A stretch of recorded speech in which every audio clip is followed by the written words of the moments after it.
So what is this about a suspect? He walked himself in. He hasn't confessed yet, but he says he will only speak to the captain. And heads up, this guy's a charmer.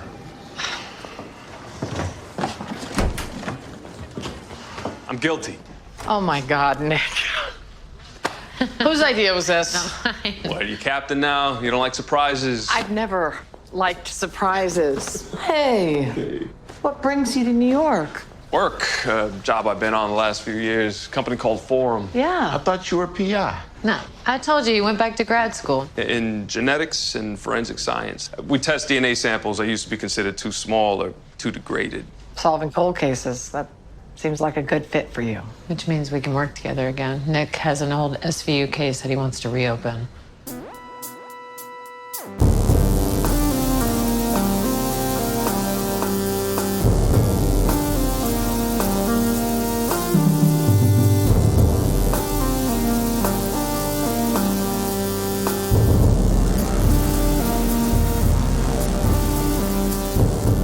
In New York City, sexually based offenses are considered especially heinous.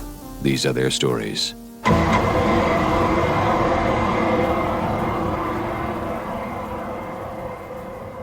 Hey guys, welcome to Munch by Benson. My name's Adam. I'm here in Albuquerque. I'm joined in the line by Josh. How are things, Josh?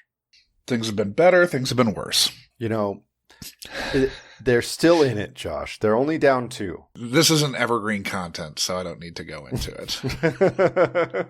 Josh is bummed because of the... I'm more irritated than anything else. And the thing I'm irritated about is how they're selling the legacy of one of the best television programs, at least one of the best live casts in history, with fucking Draymond Green. A guy whose primary legacy is punching guys in the nuts or in the face. Yeah. And then bitching about how the league is trying to take away all his money. When it's like, yeah, motherfucker, because you keep doing shit that gets you ejected from games. Yeah. And really ejected. There was the game earlier this year where he tried to choke out Rudy Gobert, and it was in the first minute of the fucking game. He has so lost his shit so early in games that he's getting ejected at inside a minute. Yeah. On a play that he wasn't even involved in.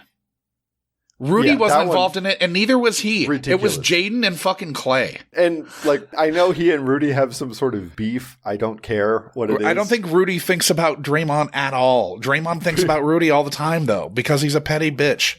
Yeah, it's true. Yeah. Anyways, fuck that guy. Yeah. I took Bandit on a pretty good, 6-mile hike yesterday. Right on. And then I worked today. What's up with that? I know. It's for an estate sale company, which means that the hours are very flexible because I can work when I want to, basically. Sure. Work a couple days a week, get a couple extra bucks here and there, get some early pickings on the good stuff. Although the place I worked at today had nothing. Very few things. Very few things. I might get that were worth taking. Might try to get a freezer. I need to get a deep freeze for the garage. Sure. Yeah. See, my problem, my fridge was purchased by a Danish woman. Uh-huh. And it's not a full-size fridge. It's a weird European dimensioned fridge. It's a higher. It's very strange. But the big problem with it is not the fridge is, I can live with the fridge size. The freezer size, it has these very small compartments in the freezer. And it's very difficult. Now that I live this decadent, non-urban lifestyle, I want to fill my freezer with crap from Costco, right? I want to get that space, stuff. Yeah, I don't have the space for it. It's driving me crazy. It's bringing me down, man. Yeah, so I might purchase that freezer. We'll see. If you need any fridge wrecks, ask Drew. He's got a wide variety to choose from. He sure does. Yeah, what about you? Besides watching basketball, what else have you been up to? And not watching baseball? Yeah, I haven't been watching much baseball because of basketball, and I only have so much bandwidth right now. Yeah. Also, Josh's fantasy team is very bad this year. Yeah, cursed. Mm-hmm. Just every roll of the dice that I took, even better odds ones, have completely crapped out. Or even the star players that you kept that were, oh yeah, no doubt all-stars last year. Yeah. Oh, have you been watching anything? So Megan's been watching Mr. Mercedes. I don't know if you've seen that. And I watched part of it. All right. Not really a huge fan, but She really got into it. Okay. And so, yeah. Did you guys watch sitting there Sugar? reading my phone. No, I didn't watch Sugar. Oh, you should watch Sugar's Sugar. good. Yeah, it's really Yeah. good. Yeah. Yeah. What about you? Have you been watching anything? We finished Sugar. Mhm. Got one episode left in the season of Abbott Elementary.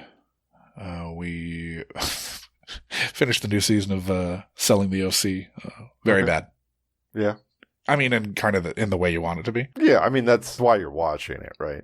If you thought Selling Sunset was trashy, Is Newport there? Newport, Laguna, both all the- Laguna all the Beach and spots. Laguna, Neal, and Yeah. They ever, like, selling any shitholes in Santa Ana or anything?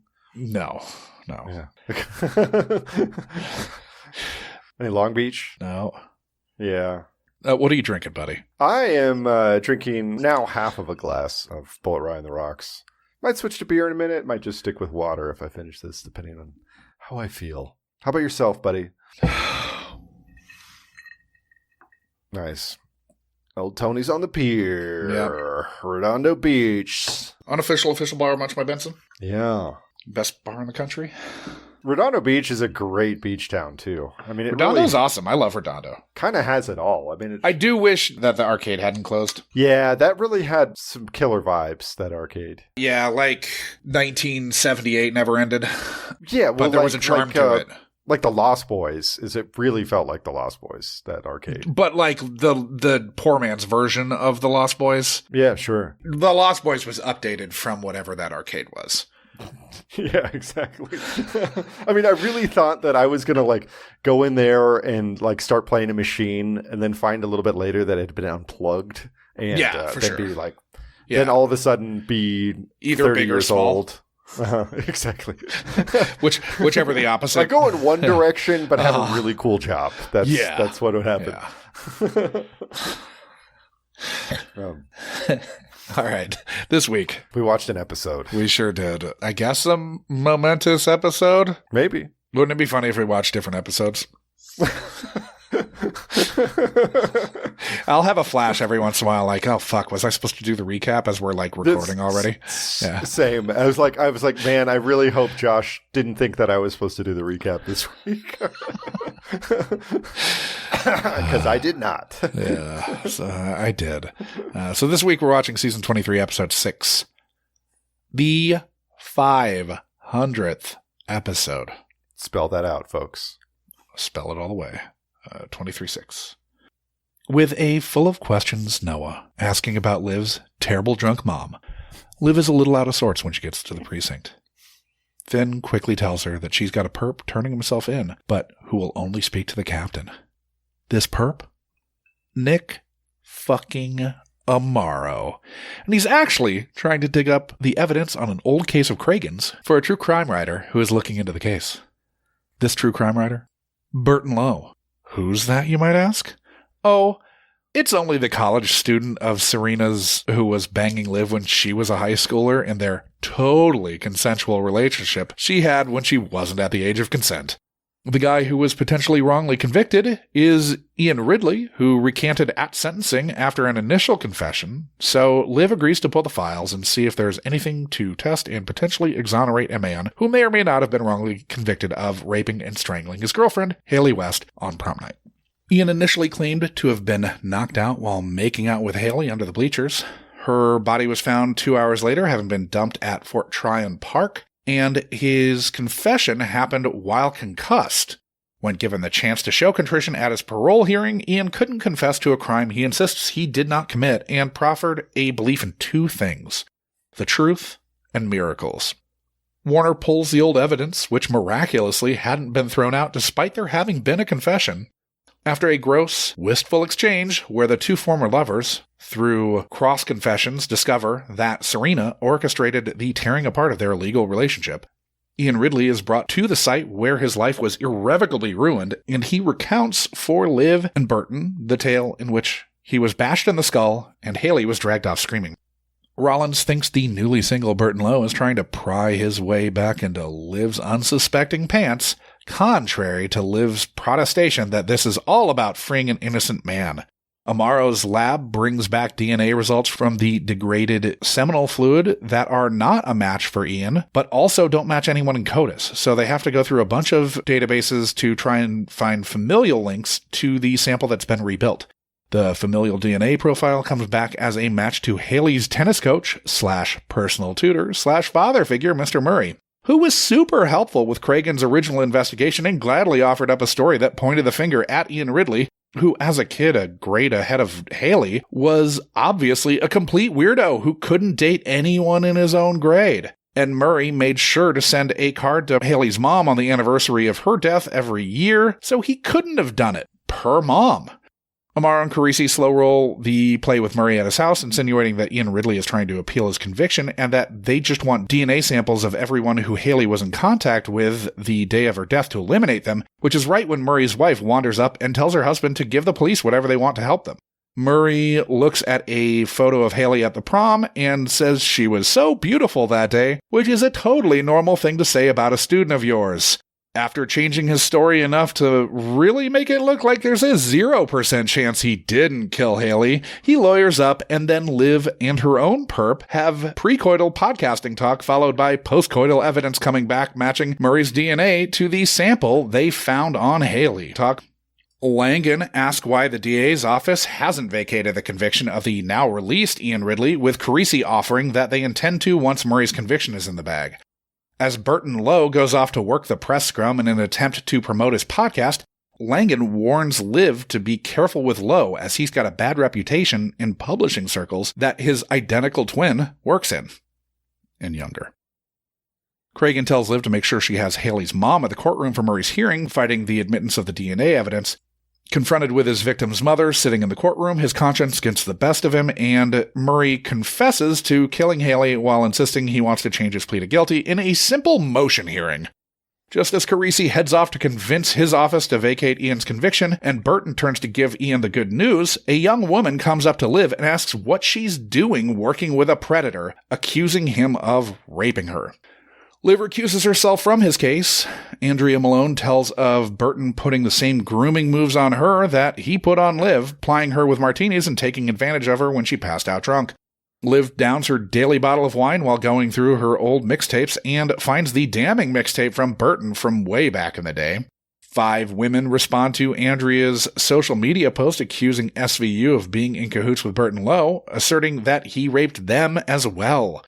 8 or 9 come in and give statements after Liv insists that she did everything willingly to her paranoid old partner. Amaro argues that the good predators make their victims think they did want it, to which Liv pithily blows him off, poo-pooing his graduate degrees in the process, but not before he tells her that she's got to look at her own case a whole hell of a lot better.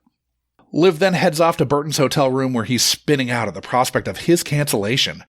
Liv tells him that Andrea's allegations fall outside of the statute of limitations, which he thinks exonerate him, to which she adds that there were other accusers, none of whom had cases that rose to the level of charges being filed. He whines and whinges on about being the aggrieved man who liked women, insisting that Liv take up his defense in the court of public opinion, to which she is given no option but to respond that she can't do that because he technically raped her too, as she was 16 and he was 21 when they were together, and he picked her out because her home life sucked.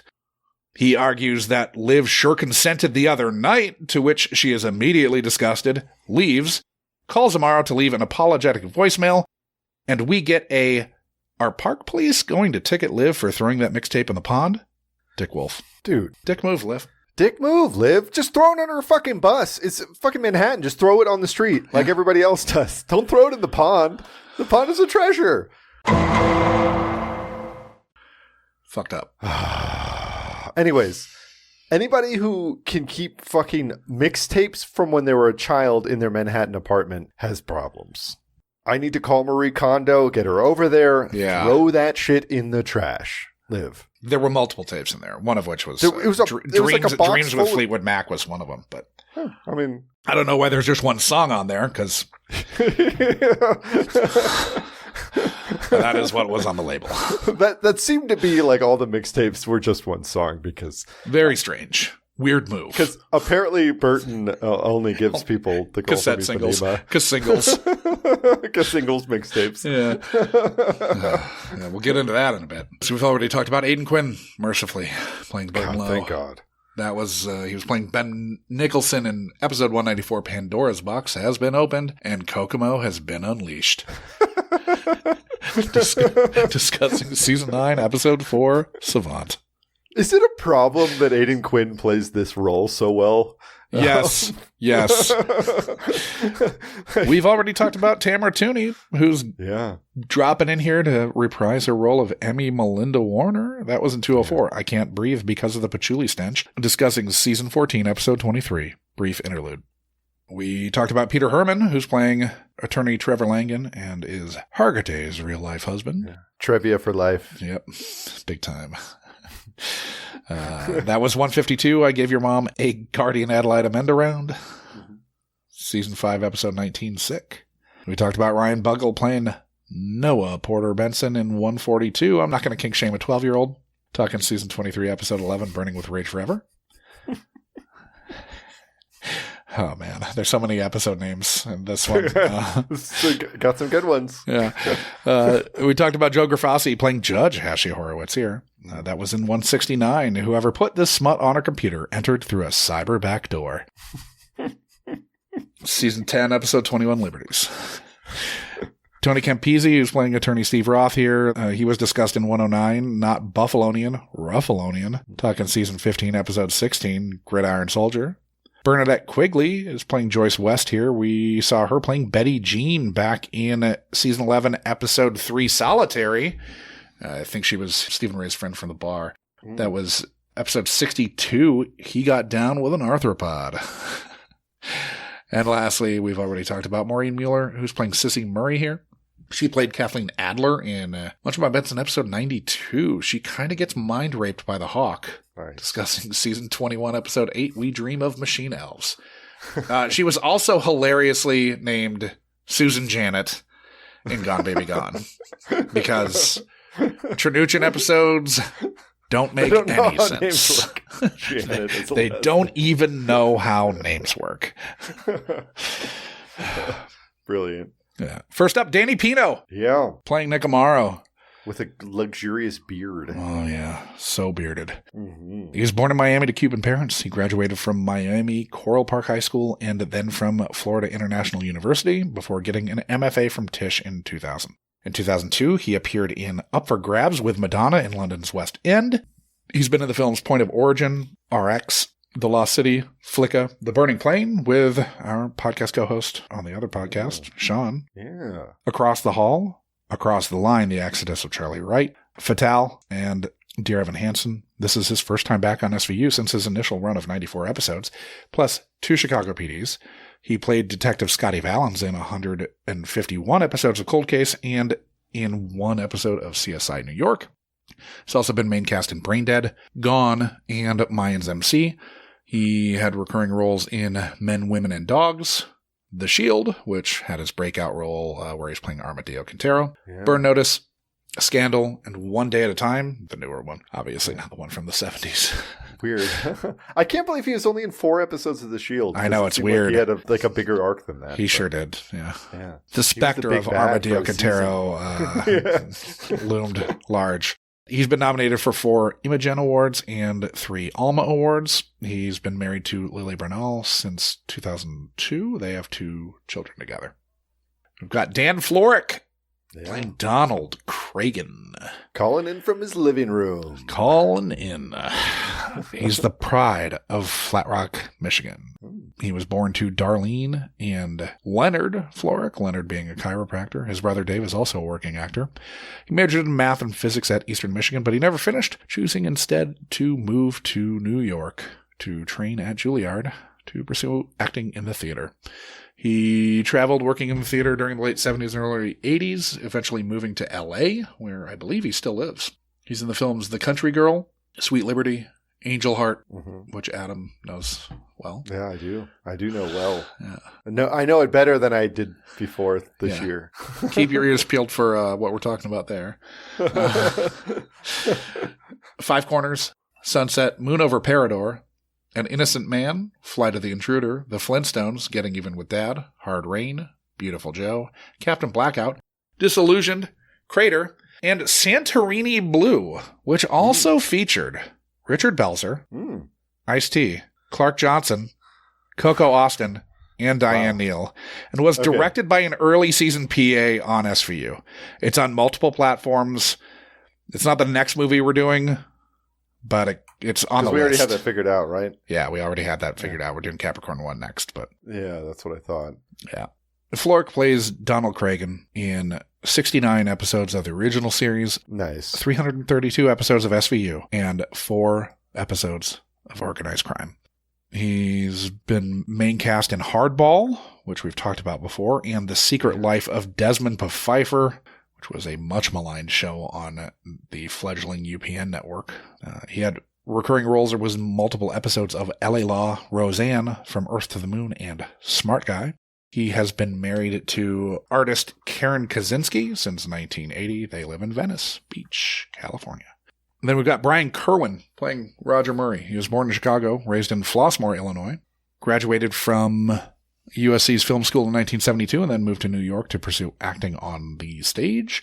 He won a Theatre World Award in 1988 for the off-Broadway play Emily. He's done a fuckload of stage work, including appearing in the original Broadway production of August, Osage County. He's been in the films A Real American Hero, in which Brian Dennehy played Buford T. Pusser. That's a TV movie, I believe. Nickel Mountain. Are you going to just list all of Brian Dennehy's roles when they come up? I would, absolutely.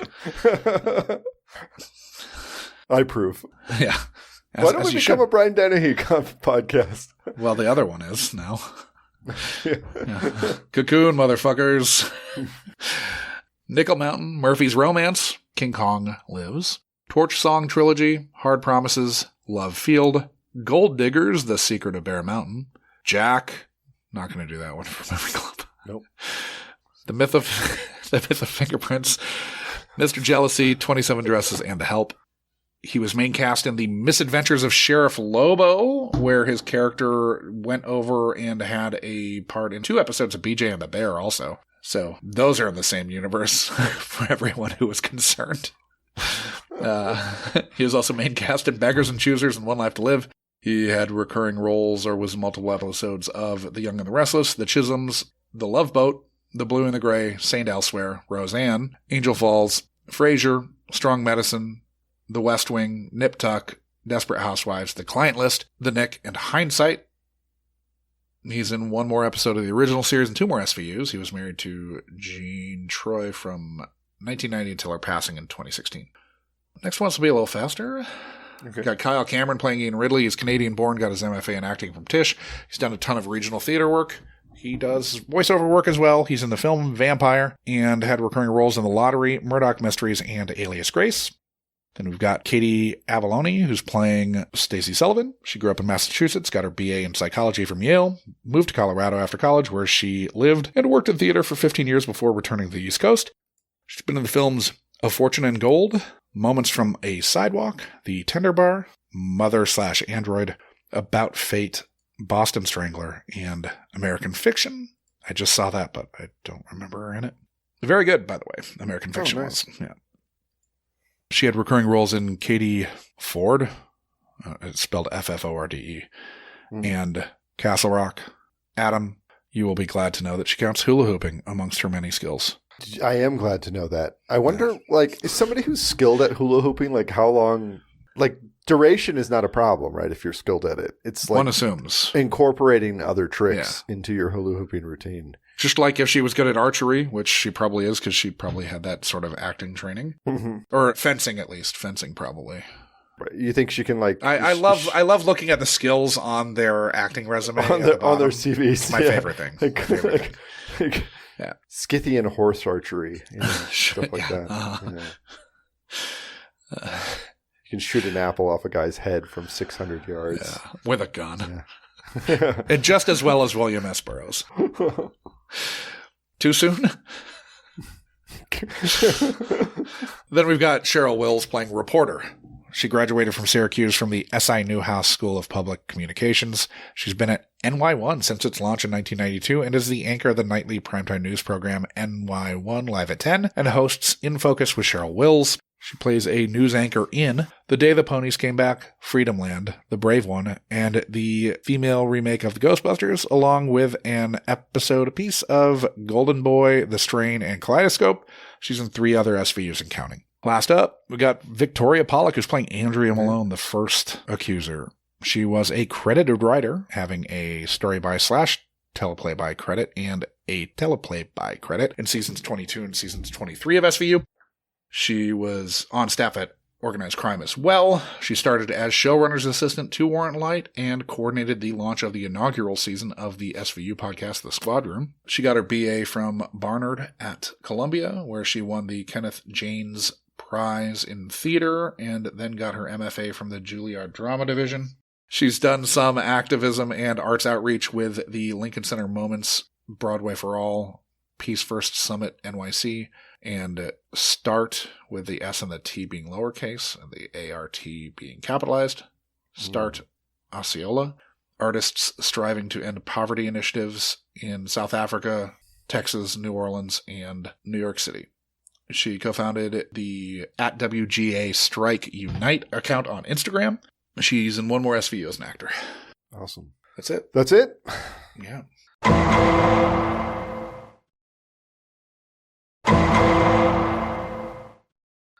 On to the show. There's a lot of flashbacks on this episode. There are. We start off with a flashback to Shitty Serena, which is followed by Noah, and we're all thinking, stop asking questions about Serena. To me, she's Commissioner Jane Kirkpatrick from the 80s Dragnet film, when Tom Hanks was still funny. But yeah, Noah, stop asking questions about Serena. You love this segment. And what I love is that Liv tries to claim that she's the best mom ever. I know. When later in this episode, we get damning proof that she is not. She is not. Liv jokingly slams her mom, though, by saying no one is as good a mom as she is.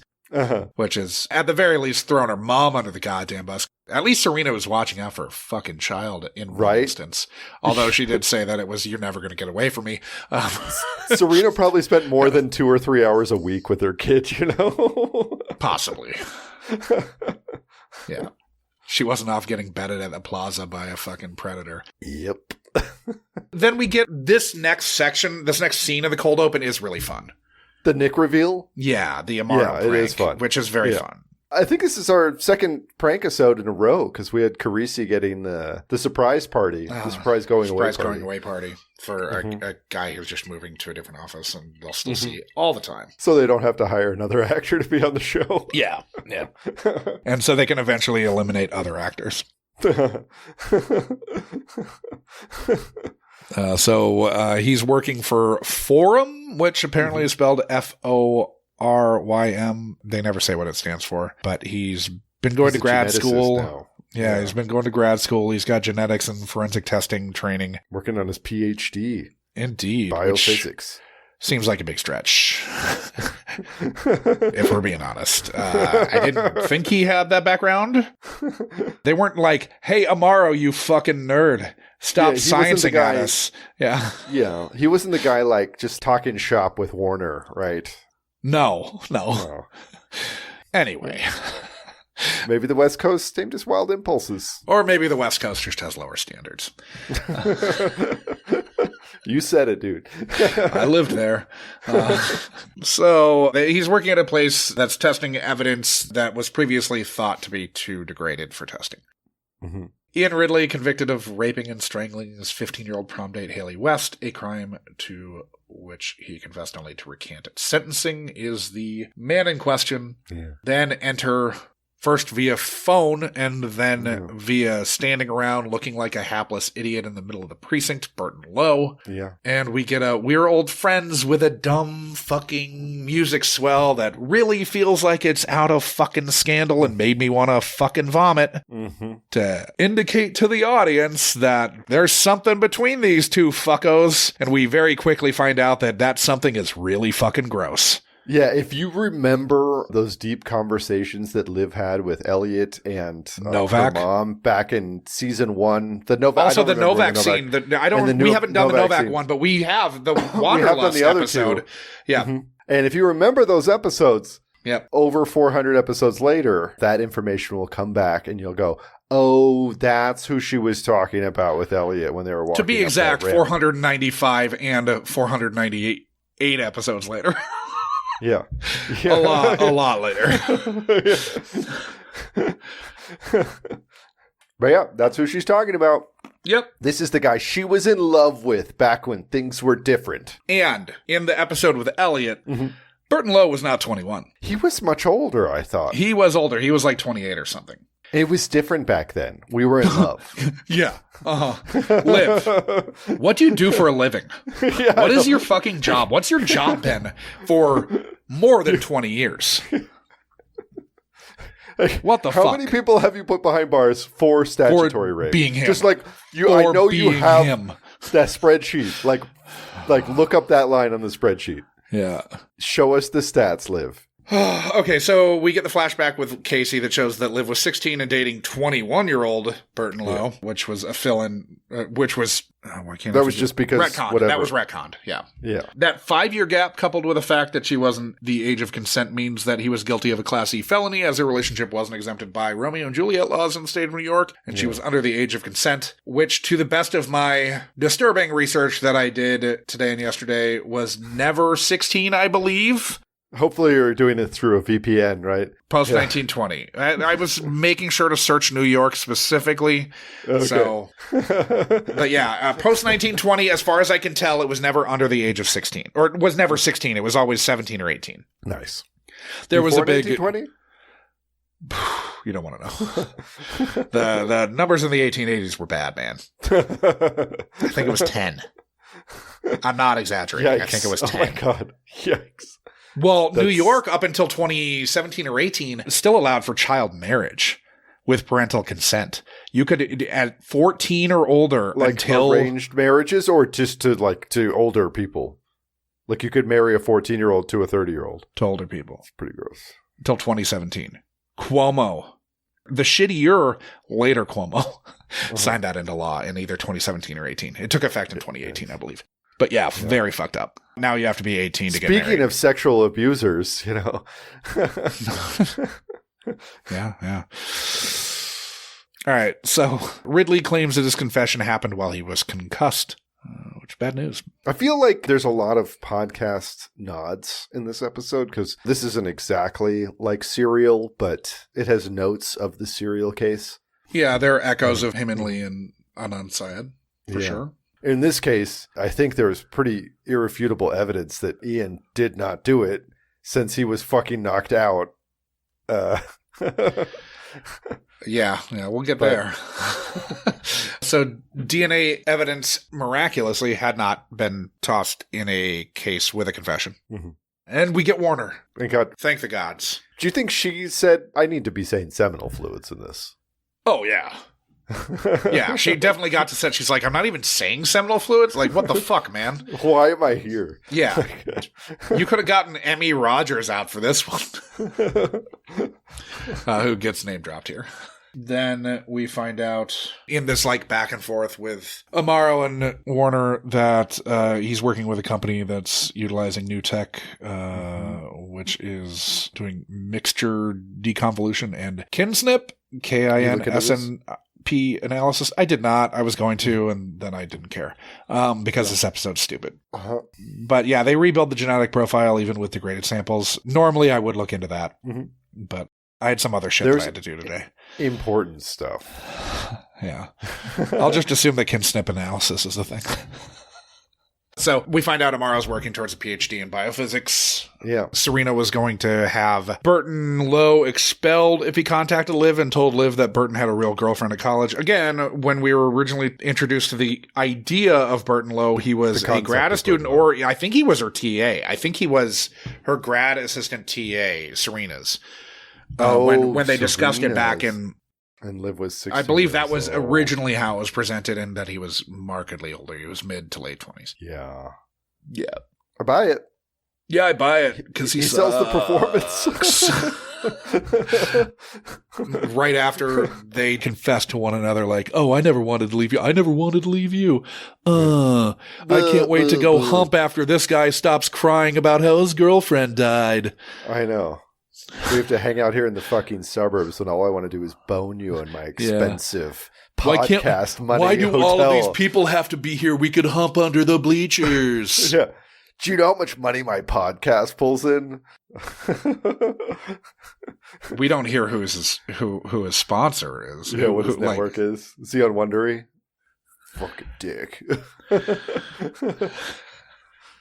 We'd gladly join up. Yeah, give us money. Any major networks. Yeah. They bring Ian out to the scene of the pre-death makeout. Yeah. Then we find out that the rebuilt DNA isn't a match for Ian, nor is it a match for anyone in CODIS, which I believe brings us to your dive here, Adam. Just a little bit, because the mix of the podcasting writer and the familial match 23andMe database essentially leading to an arrest has very strong overtones of the Golden State Killer, aka the Visalia Ransacker, aka the East Area Rapist, aka the original Night Stalker, but he's not really the original Night Stalker because Kolchak the Night Stalker was the Night Stalker was before called any the of those Night Stalker motherfuckers. before the Golden State Killer was called the Night Stalker. Anyways, his real name was Joseph James D'Angelo. He was a cop. It was a very disturbing series of crimes committed from... He's really trying to do a lot of heavy lifting for the ACAB label. Oh, yeah, this guy. Oh, my God. Yeah. Jesus. Yeah, I mean, it was like 13 murders, 51 rapes, and at least 120 burglaries between 1974 and 1986. Now, the reason this has such strong overtones is because Patton Oswalt's deceased wife, Michelle McNamara, got her hooks into trying to solve this case, because this case went unsolved until 2018 is finally when they charged him, which is crazy. 2 years after her death. Yeah. But she wrote a book, I'll Be Gone in the Dark. She wrote a book about, she was basically freelance solving this case. Yeah. And a lot of podcasts came out of this. I became aware of her work and of how they solved this case with an LA Times podcast called Man in the Window, which was great, really good. But she also had a true crime blog, True Crime Diary, which I can't go to anymore because, obvious reasons. Yeah. That was where she was. Yeah. But essentially, she did the work that the police did not do over 40 years. And yeah, 40. I think 40. The first one was in 74? 74. Yeah. Yeah, it was 42 years. In many of these cases, as we've seen, and I did not get so deep to go through every twist and turn with this guy, because again, 51 rapes, 13 murders, and 120 burglaries. Mm-hmm. And he would do shit like creepy shit. Like there was one that I remember vividly where people were in terror that this guy would attack again. Oh, maybe this guy's out the window right now. And he opened the blinds and he was outside the fucking window staring inside their house. Yep. Everyone can watch the HBO docuseries I'll Be Gone in the Dark, which is really good. Yeah, that's really good. And again, that Man in the Window podcast was awesome. It's a fairly long one. Anyways, back to the show. The familial match is to her old tennis coach, who Ian insists couldn't have done this because he loved Haley.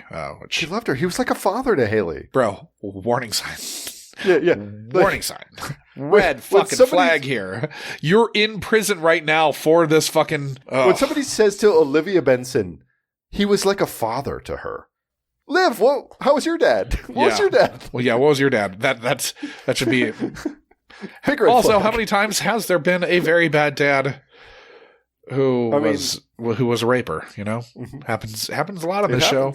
Happens on the show. Sure happens in real enough life. that should raise your hackles.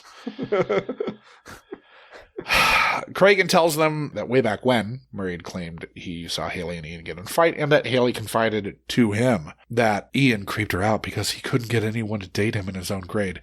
Which, how does that ever pass the smell test? Why would this girl, who is still dating this fucking kid, still goes to prom with him, all of this shit, why would this girl say that her boyfriend creeped her out to father figure guy, tennis coach? But still, tennis coach? Sorry. Oh, man, come on. Next thing you say he's the softball coach or something, Sure. Or the gymnastics doctor.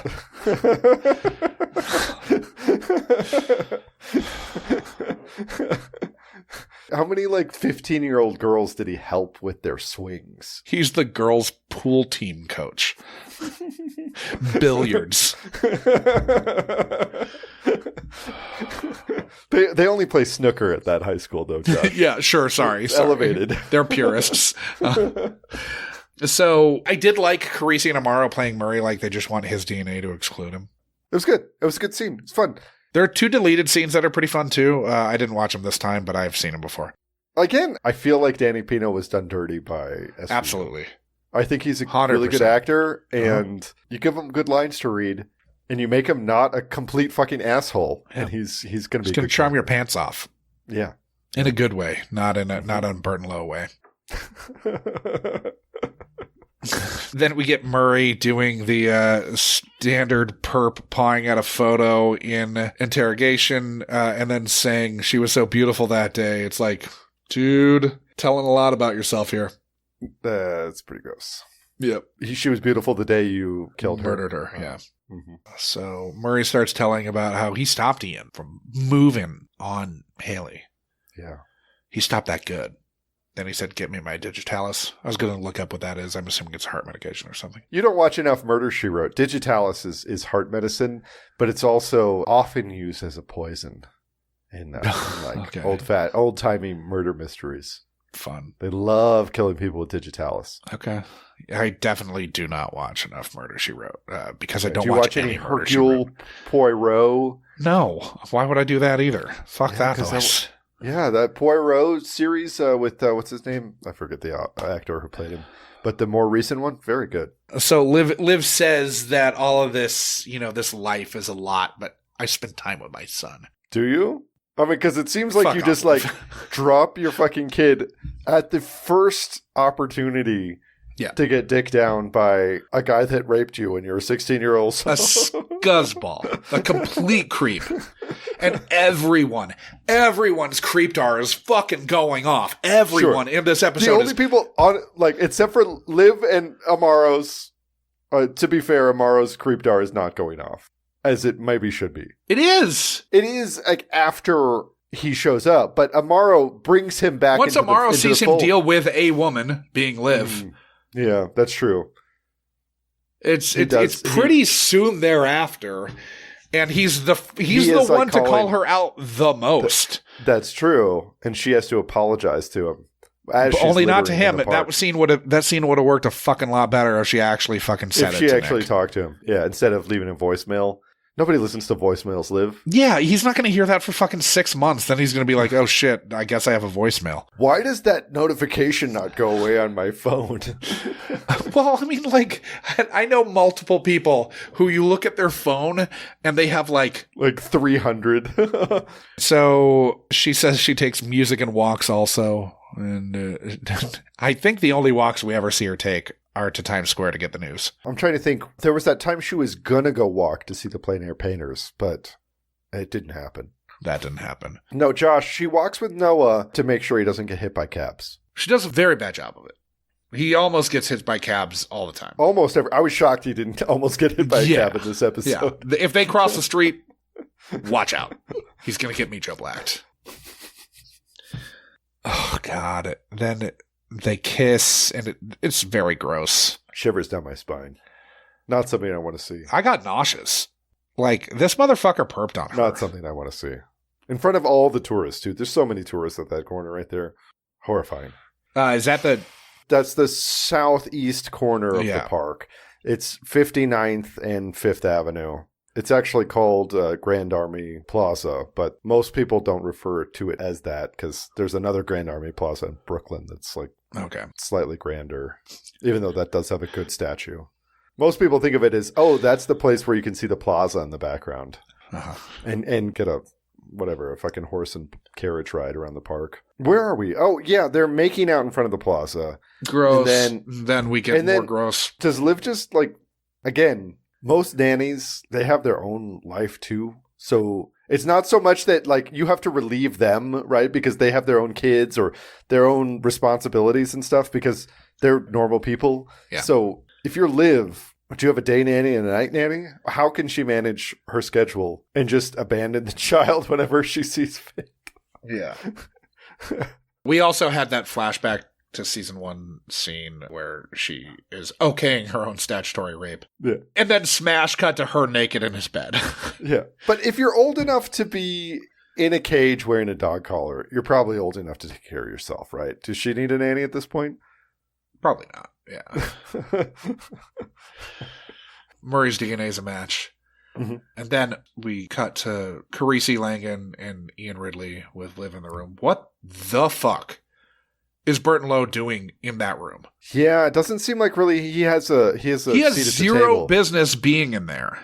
Like, it's one thing for him to kind of maybe bring those people together, but Sure, he's but this not- is a meeting he's between fucking lawyers. 2 lawyers and the client. Dealing with the like sort of, Important shit, yeah, not podcast shit. very irksome.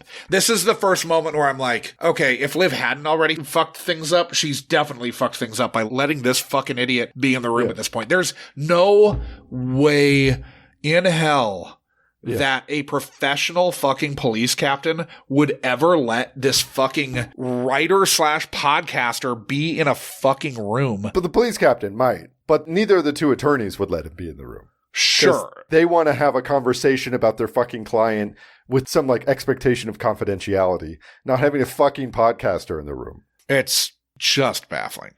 Mm-hmm. And then he like spouts off like, I'm happy to testify. Like, fuck off. Get out of the room, shithead. Yeah.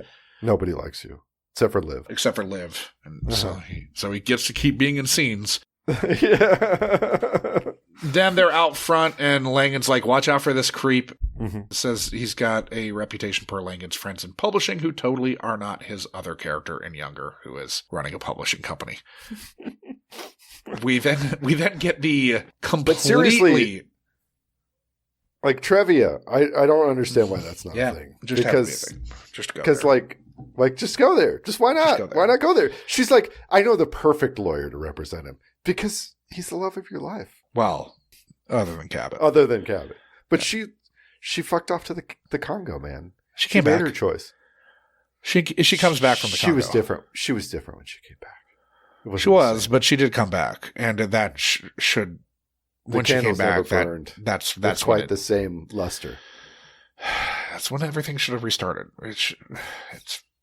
They fucked up. You can't go fucked home up. again, man. So Thomas Wolfe says. Then we get the improbable confession and emotions hearing, Mhm. but They had to wrap up the A plot quick. yeah. They didn't have time for like a reasonable outlay Now, of evidence. it should be noted case. that Cragen, even in an episode where the case that got fucked up was his, is still doing better police work than pretty much the rest of his unit in retirement. Well, at least the captain who took over for him. Because he sets this up. He sets this up, the pins fall down by his doing, by his machinations. Yeah.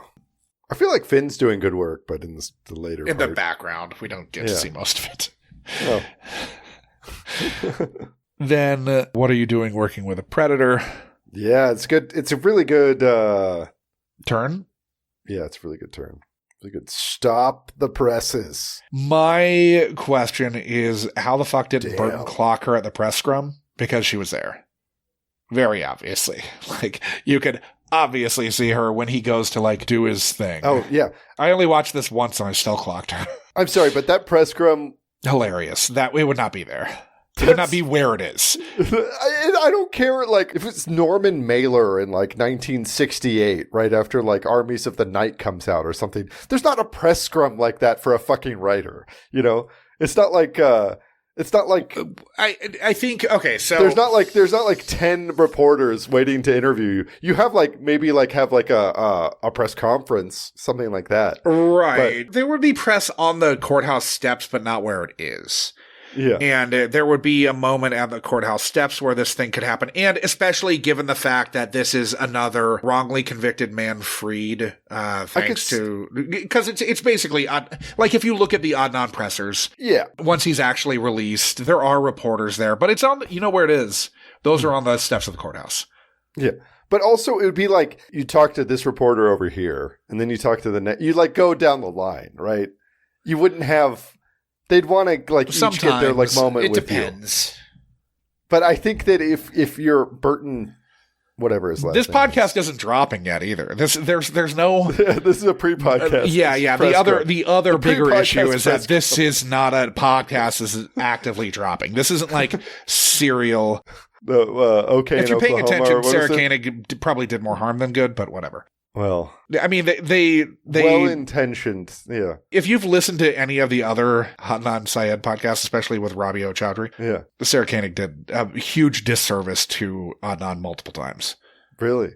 Yes. Yeah. Absolutely. Definitely to play up the dramatic tension, she definitely leaves a lot of doubt. Yeah, where there should not be any. A lot of times. What was that? What was the one from Only Murders in the Building? Okay in Oklahoma, or was that? Oh, it's All is not okay in Oklahoma. That's what it was called. okay. But yeah, definitely Burton. What's his name? Slow. Low. He's definitely the Tina Fey character. Yeah. Also, definitely getting Madeline Stowe vibes off of him.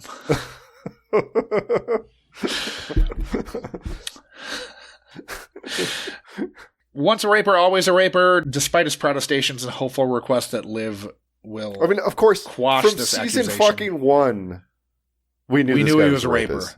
We've known Yeah. this guy's a raper for 23 years, even if Liv doesn't want to fucking believe it. She didn't want to admit it back in her like tucked in, t-shirt days. Yeah. But Elliot was like, Yo, this dude was a creep. yeah, if somebody did that to Maureen, I would Yeah. literally take them to Czechia and murder them. Yeah, their bodies would have been dumped in the middle of the Atlantic. Yeah. They never would have washed up. They would have been in shark-infested waters. I would have thrown them off the starry Mesto. Yeah. So Liv has to recuse herself, and then we get the girl from Ipanema, and Warren Light has to go and try and ruin Getz and Gilberto. Yeah. What a dick. Fuck you, Warren Light.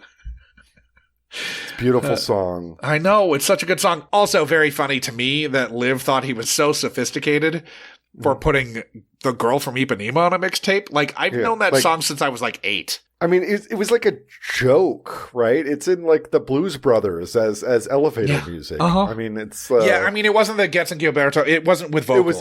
It wasn't yeah. that version, but Yeah. but that melody. Absolutely, yeah. But, like, does that mean that 8-year-old Josh, who knew Girl from Ipanema and loved it, could have gotten with 16-year-old Liv? If so, I like those odds. Yeah, not bad. We've seen what she looked like in Ghoulies when she was like 18, 19. Yeah, she might have been 20, but I feel like 8-year-old Josh would have really stood a chance with her. More power to you, 8-year-old Josh. Yeah, not now. This Josh doesn't. But 8-year-old Josh probably could have gotten with 16-year-old Liv because he was so sophisticated. Liv argues with Amaro, claiming she only did what she wanted to when she was 16 and Burton groomed her, lashing out at Amaro and telling him that her Amaro's experience trumps his graduate degrees, which leads him to snipe back, well, physician, heal thyself. Yeah, exactly. He says, my daughter's 15 years old, and she was dating... I would do what Elliot Stabler would have done to... Yeah. I will drive further than Philadelphia to knock that fucking Absolutely. guy out. And that guy might not just get knocked out. So this is invoking... Realistically, Josh, though, like how many times did Stabler have to do this with Kathleen? Oh, 90.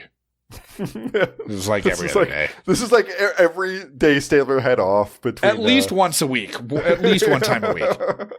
But this, well, physician, heal thyself is invoking Jesus' proverb in Luke 4:23, where he's essentially calling for the miracle worker to work some miracles at home. Yeah. That's what the proverb is, at least.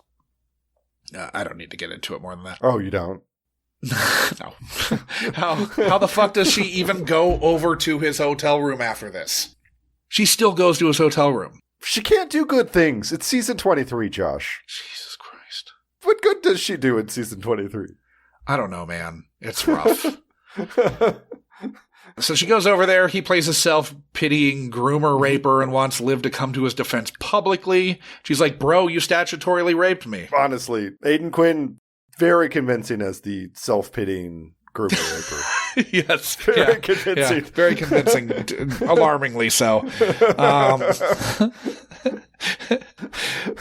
Then the scene is very long, and that's basically how the episode ends, and it's very anticlimactic. And that's how episode 500 essentially ends.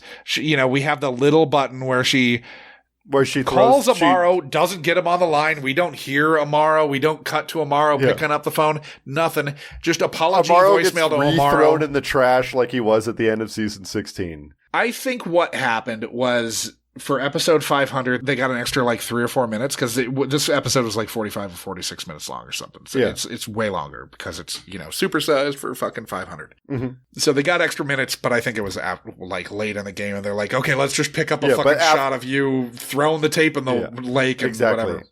But Cragen was grilling in his backyard, and Amaro Danny Pino had flown back to where he needs to fly back to. They couldn't get an ENG crew to Dan Florek in Venice Beach. They couldn't get a remote ENG crew to shoot this weird camera shot on a phone. You could tell that was California. There's just the sunlight pouring through his windows was clearly, that's not New York sunlight. That is Venice sunlight. That is the Southwest somewhere. Yeah, that they're could you choose a different room? He's I'm in California. They're all like this.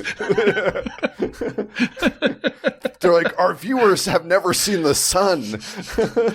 Oh, man. Then she throws the tape in the water. God damn it, Liv. It's a beautiful part. It's a beautiful pond. Which pond was that? That's called the pond. That is literally the pond. Each body of water in Central Park has a different name. That one is the pond. Okay. Did Olmsted name it? I believe so. Okay. Yeah. Frederick Olmsted. Frederick Law Olmsted. We've already seen the reservoir, of course. Sure. That's when... I'm thinking of the one where the dog eats the bloody tampon. That was also wet. That was wet, exactly. Wet opens with her showing up in Bethesda Fountain. Yeah, but then there's the other scene, the other lady who's been mushroomed is getting all hot and bothered by the reservoir. The Bethesda Fountain scene is there's 2 different scenes in Central Park, 2 different bodies of water. But we're seeing the video before, but then the body ends up in Bethesda Fountain. Yes, but the video before is by the reservoir. Okay. Yeah. Because they specifically mentioned that, I remembered. Anyways, the reservoir is very large. Everyone should listen to that episode and watch that episode of SVU. That episode is so much better than this episode. Josh, can we rank this one? Yes, please. Now that we have to put it up against that stellar episode. Yeah, which is one of our highest rated shows ever. I wish we just had numbers cast members as guest stars. Yeah. It's always Krumholtz or fucking Morrow. Or I forget what was their dad? Oh, Judd Hirsch, isn't it? Yeah, it was Judd Hirsch. Yeah, shit. Fuck. Well, that doesn't always turn out well. That episode wasn't that great, but yeah, Alta Cockers, we don't want to do that again. I love Judd Hirsch, but I don't love Judd Hirsch. Love Wallace Shawn. Yeah. Hated Alta Cockers. Terrible and very racist.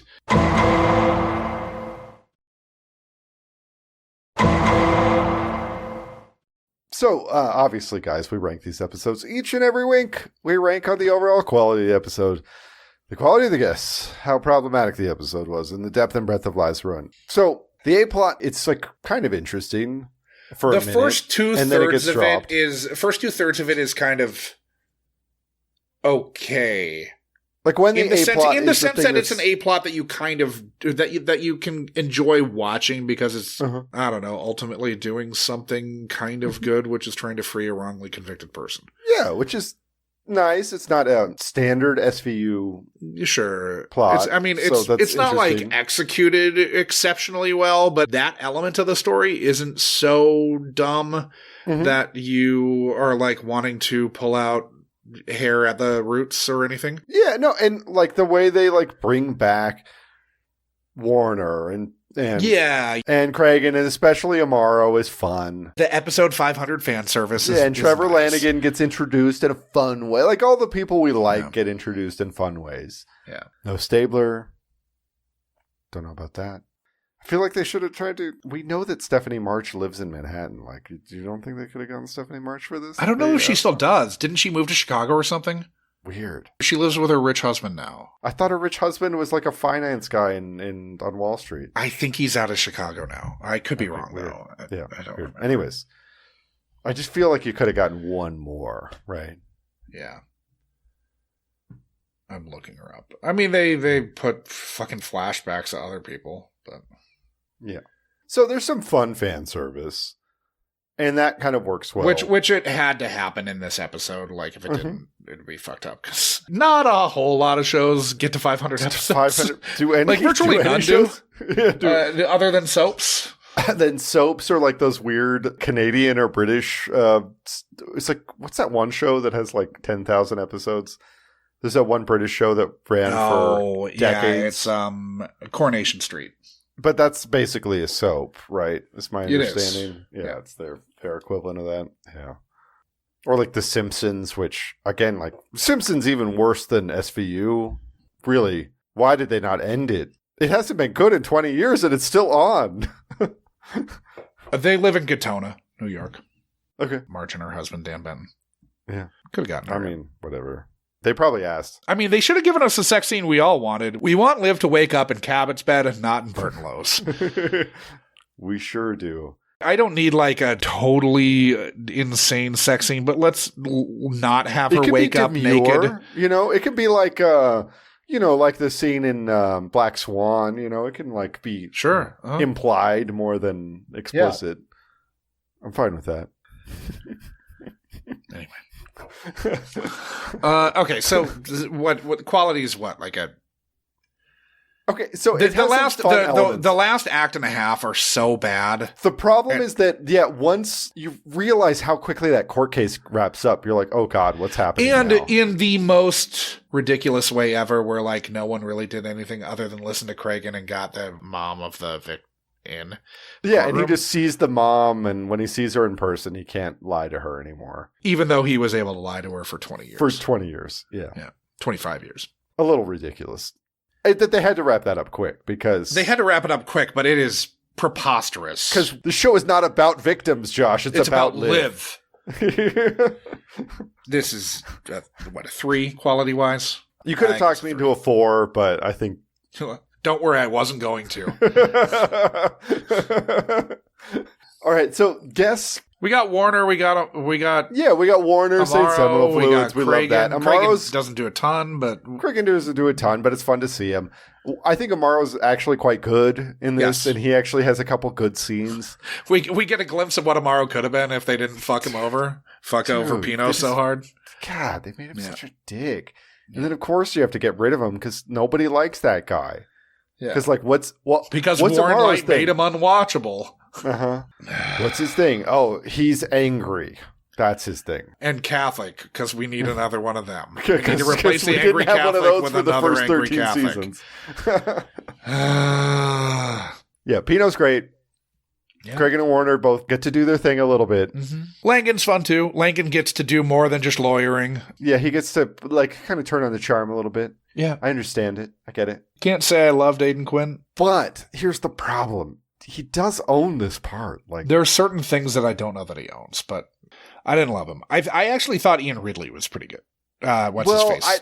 I thought he was quite good. I thought he went a little big at the end there when he started bawling.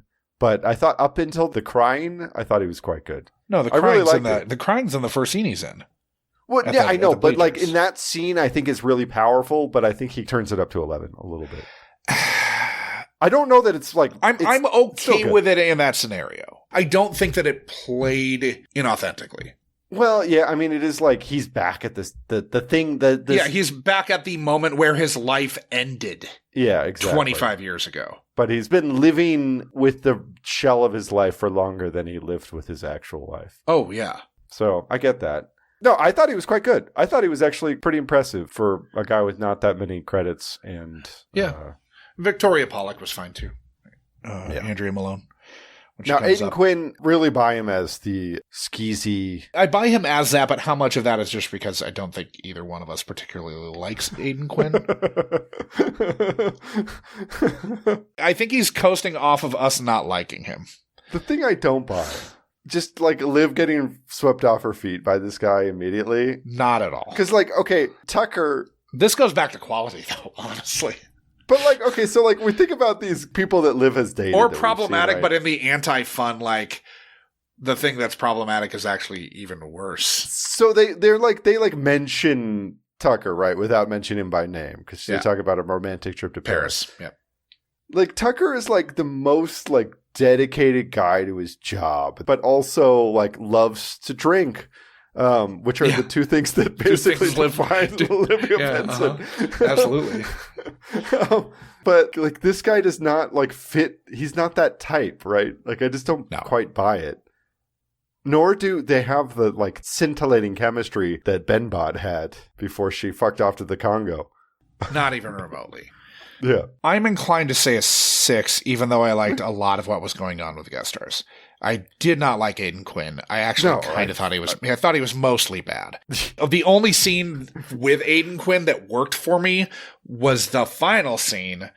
The one where he's like getting upset in the hotel room. Mm-hmm. Yeah, I agree. The episode where he's being the classic sort of boomer male who thinks that all women should want the Charlie Rose character. Yeah, Charlie Rose. Yeah. Mm-hmm. When he's doing that, that tracks to me for him. But I think the scene's up until that point. I agree. I mean, it's torture to see him on screen. Like, it is. It's very bad. It's bad. It sucks when he shows up, and every scene he's in, he sucks the life out of. He sure does. Like, when he is in when he's in the room at the courthouse with Trevor Lang, with Carissa and Lange, Carissa and Lange and Ridley. Yeah, and like there you got like Trev's doing his thing. He's like smiling. We love Trevor at this point. Yeah, he never comes in to be like the bad guy anymore. He's always like like giving a talk for adoptees. Yeah, he's a good defense attorney. Yeah. Unlike all the rest of them.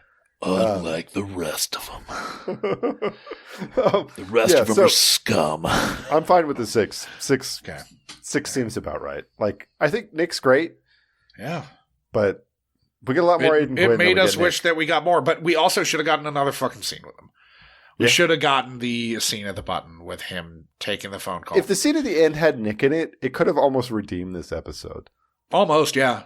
Because it's like, you bring him back for this grand finale, right? Yep. And really, the sort of redemptive coda for that character. Like, he pulled his life together and maybe just shouldn't have been a cop. Yeah, exactly. They've like redeemed his whole character. And he seems like he's in a much better place now. And Nick was a part of the show for, what was it, 13, 14, 15, 16, 4 years. Yeah. Have that be a meaningful scene at the end. Not some guy who was just mentioned 3 times. Yeah. And who any rational viewer is watching and thinking this guy fucking sucks from the jump. From season 1. Liv is blind to this, but everybody else is like, no, this is fucked. Yeah. Okay, it's kind of insane to me that for the 500th episode of this fucking show, they take the inarguable lead character of this fucking show and make her look as bad as they make Liv in this episode. They basically shove down our throat that she doesn't know what the fuck she's doing. But she's a captain. I'm sorry, Liv. Like this is the most damnable, like, failing upwards.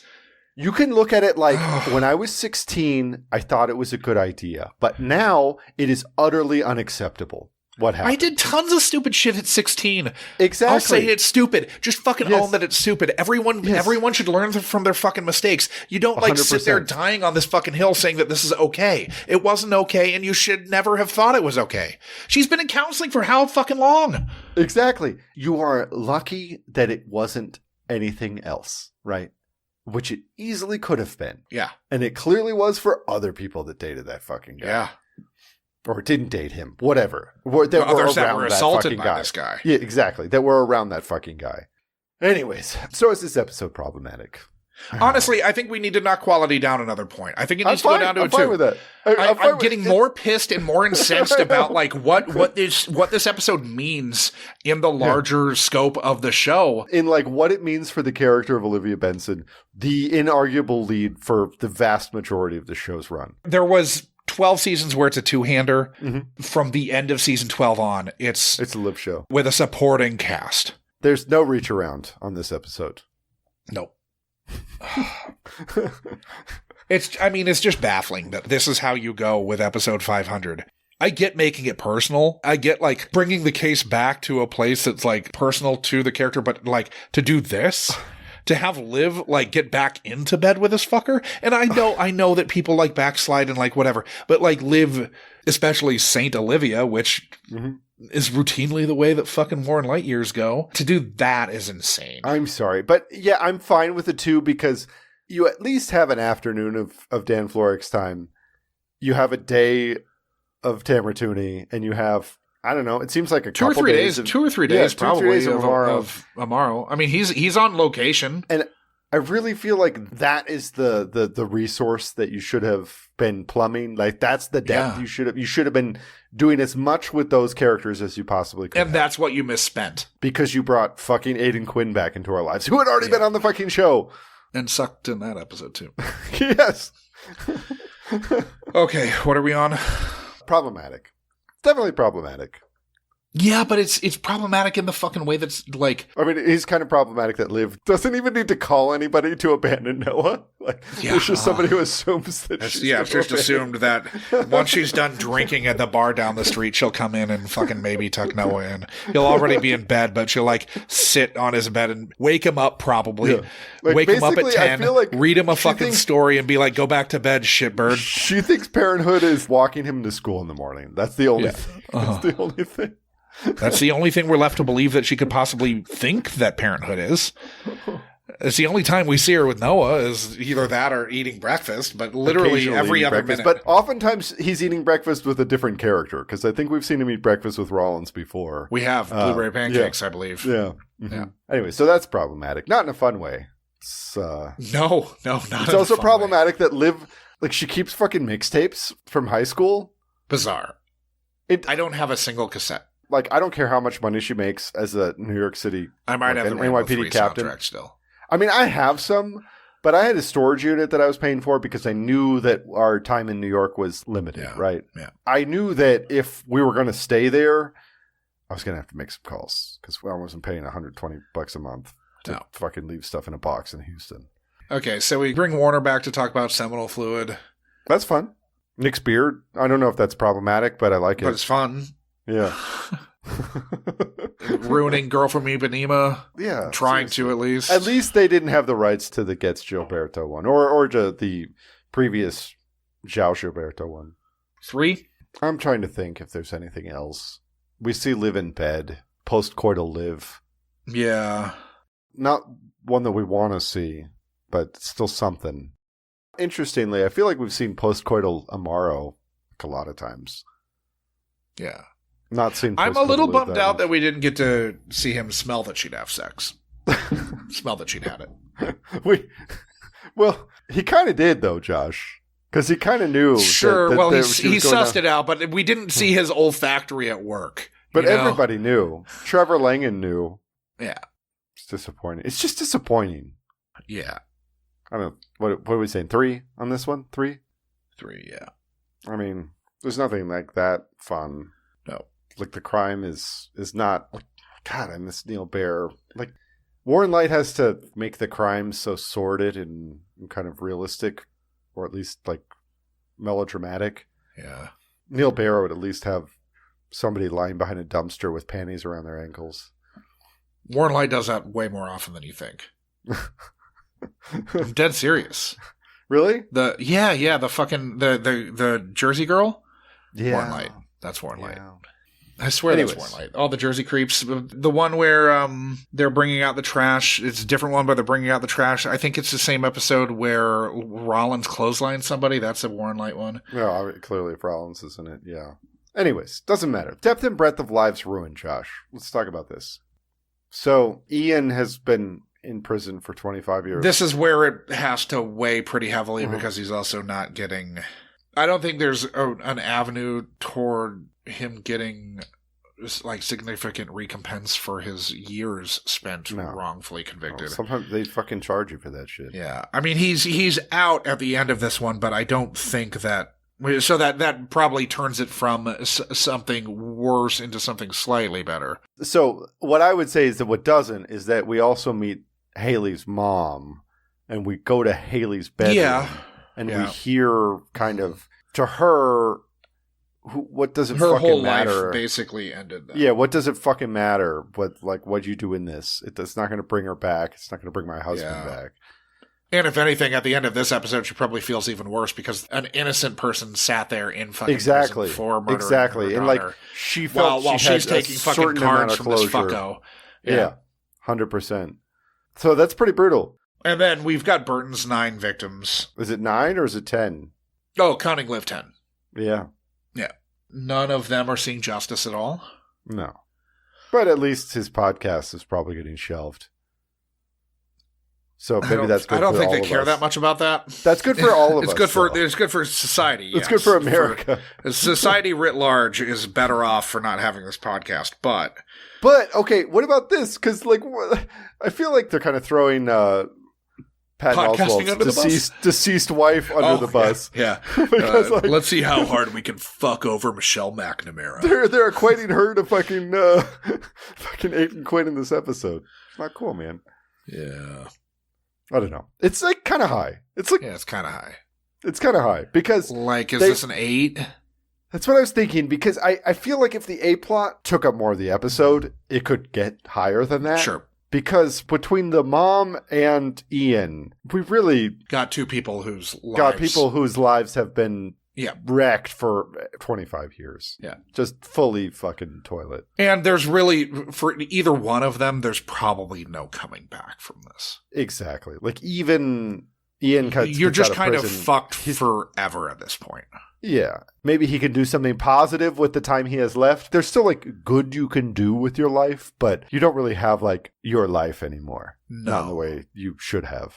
No, when your life is basically dedicated to activism until if you're doing something, quote unquote good, it's probably dedicated to advocating for fucking wrongly convicted people or something like that. Exactly. Because your life was so fucked by the system and you were chewed up and eaten alive.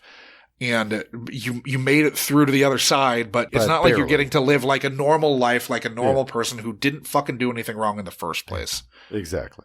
And just happen to be in the wrong place at the wrong time or get taken in by the wrong people at the wrong time. You didn't, if you're Ian and this happened when you were, 16 years old? 16, yeah. You missed a lot of your life. That sucks. And the life that you have left is going to be presumably a lot worse than the life that you would have had if none of this had ever happened to you. Yeah, exactly. So, 8. Let's say 8. That works. I mean, the way they landed that could have gone higher, but nope. They gotta fucking have it be about Liv. Yeah. They still could have had it be about Liv and not just thrown away the actual, case that was well written and landed kind of well. Yeah. Anyways, that gives us an overall score of a 4.75. Higher than it deserved, probably, but... But, it's fun when Danny Pino turns around, and it's fun when we see Cragen on multiple iPad screens. And I'm surprised it wasn't Skype that they were calling him over. That's Amaro's in the episode, so you assume that Danny Pino comes with a Skype promo code that has to be used? He's their international spokesman. Yeah. Josh, I think, though, it's time for us to roll the next one. Sure is.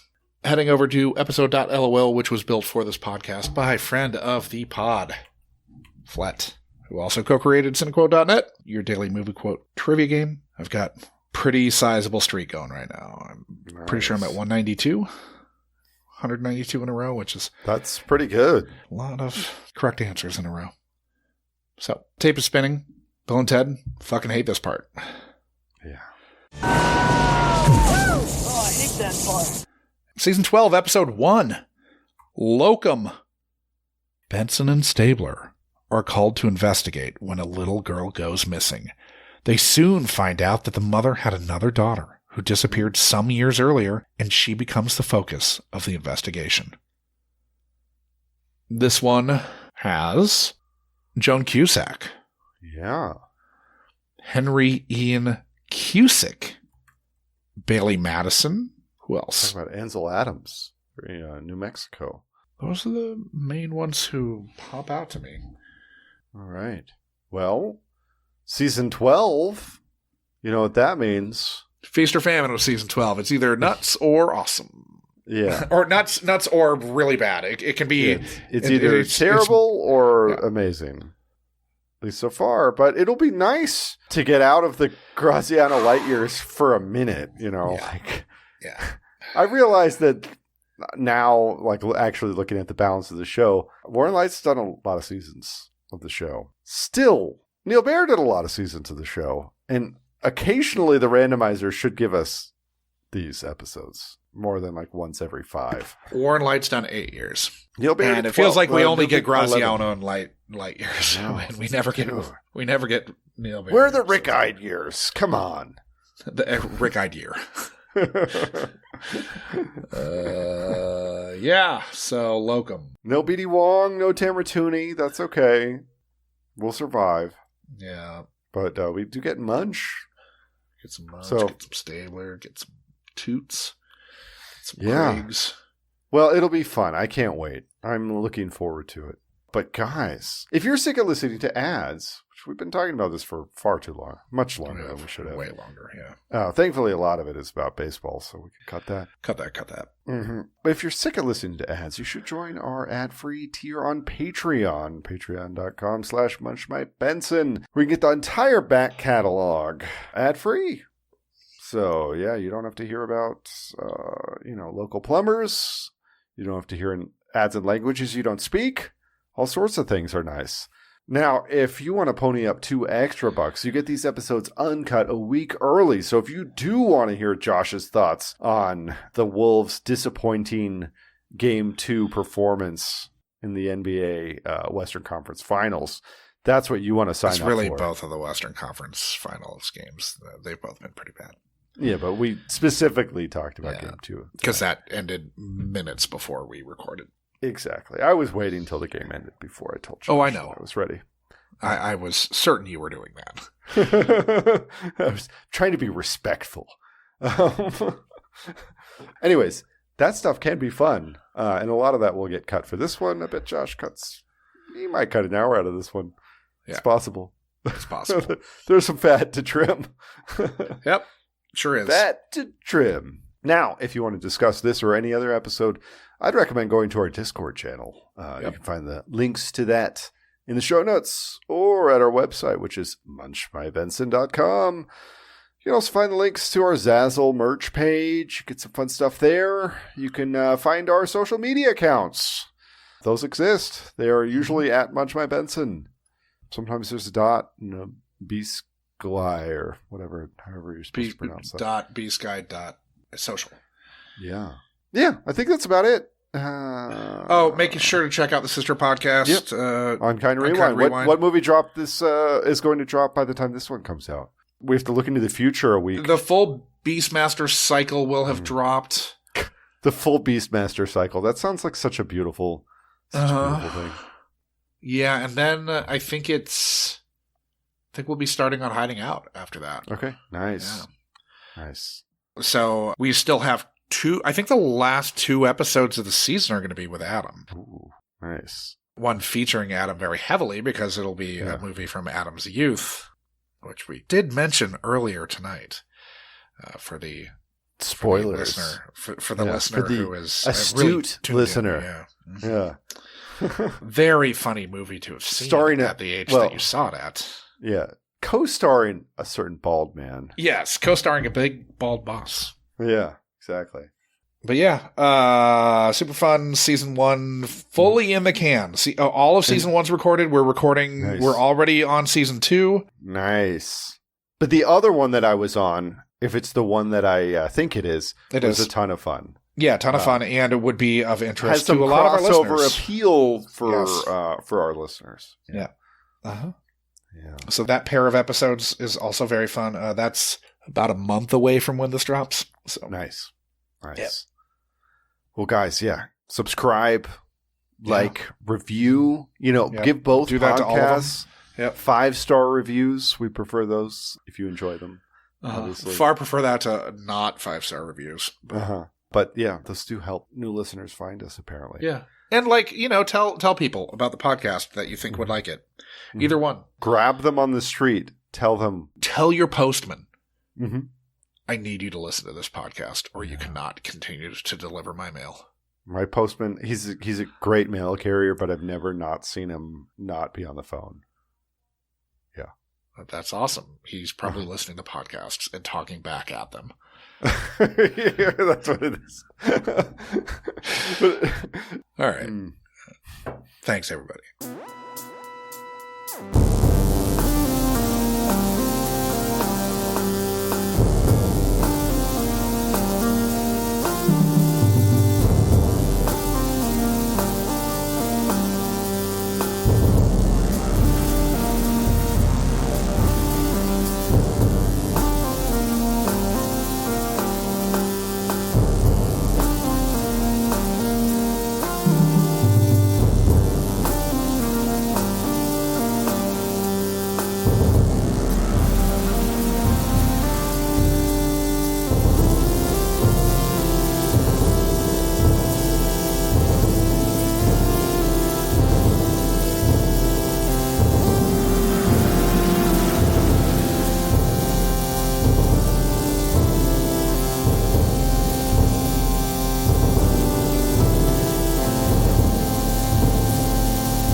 I'm sorry.